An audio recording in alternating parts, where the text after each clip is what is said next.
आज उदयपुर में जो हमारे एक हिंदू भाई का किसी दो नौजवानों ने उसका कत्ल किया, मैं उसका खुला कंडेम करता हूं। किसी को कत्ल करने की इजाजत नहीं है कानून में, कोई किसी को नहीं मार सकता। हम कानून को अपने हाथ में नहीं लेंगे। हाँ, यकीनन हम दोबारा मुतालबा करते हैं कि नुपुर शर्मा को भारत के आईपीसी सीआरपीसी के कानून के तहत एक्शन लिया जाए, गिरफ्तार किया जाए, मगर कानून कोई हाथ में नहीं ले सकता। किसी को आप नहीं मार सकते, याद रखो। ये जुर्म है, ये जुल्म है। जिस तरह कोई किसी अखलाक को नहीं मार सकता, उसी तरह उदयपुर के कोई टेलर को नहीं मार सकता। और आखिरी बात जो कल उदयपुर में हुआ, मैंने उसका कंडेम किया है स्ट्रॉन्गेस्ट वर्ड में।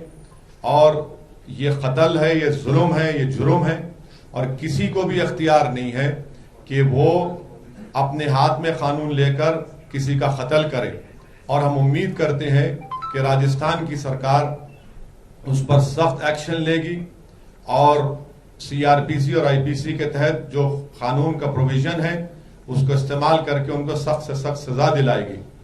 मैं ये मानता हूं कि राजस्थान की पुलिस अगर थोड़ा चौकस रहती तो ये वाकया नहीं होता, क्योंकि आज मीडिया और प्रिंट मीडिया में मुझे पढ़ने का मौका मिला कि कन्हैया लाल को जो टेलर हैं जिनकी हत्या कल की गई इन दो जालिमों ने किया, तो उनको तो पहले अरेस्ट किया गया था, फिर वो बेल पर निकल कर आए, फिर उनको धमकियां मिल रही थी और उस पर दोनों समाज के लोगों को बिठाकर बातचीत भी हुई थी।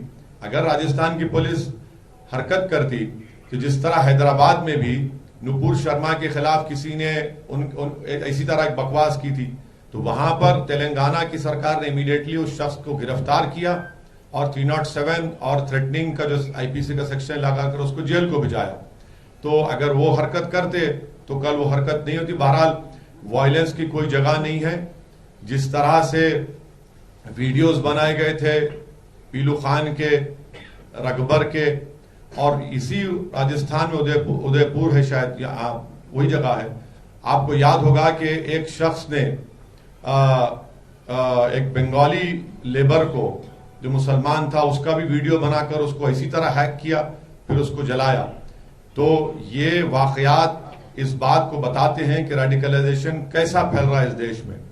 तो इसलिए हम अपनी पार्टी की तरफ से कल के वाकये की सख्त से सख्त मजम्मत करते हैं, कंडेम करते हैं, और हम ये कहना चाहते हैं कि रूल ऑफ लॉ प्रिवेल होना चाहिए। किसी को भी अपने हाथ में कानून लेने का इख्तियार नहीं है।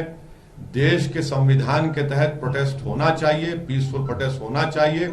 यकीनन हमारा डिमांड यह है कि नुपुर शर्मा को भारत के कानून के तहत उसको गिरफ्तार करना चाहिए, और अगर कोर्ट उनको गिल्टी साबित करता है तो कोर्ट कानून के दायरे में रहकर कोर्ट कानून को सामने रखकर उनको सजा भी देगा। मगर नुपुर शर्मा को अरेस्ट करना जरूरी है, क्योंकि जब उनको सस्पेंड किया गया तो सस्पेंशन कोई पनिशमेंट नहीं है।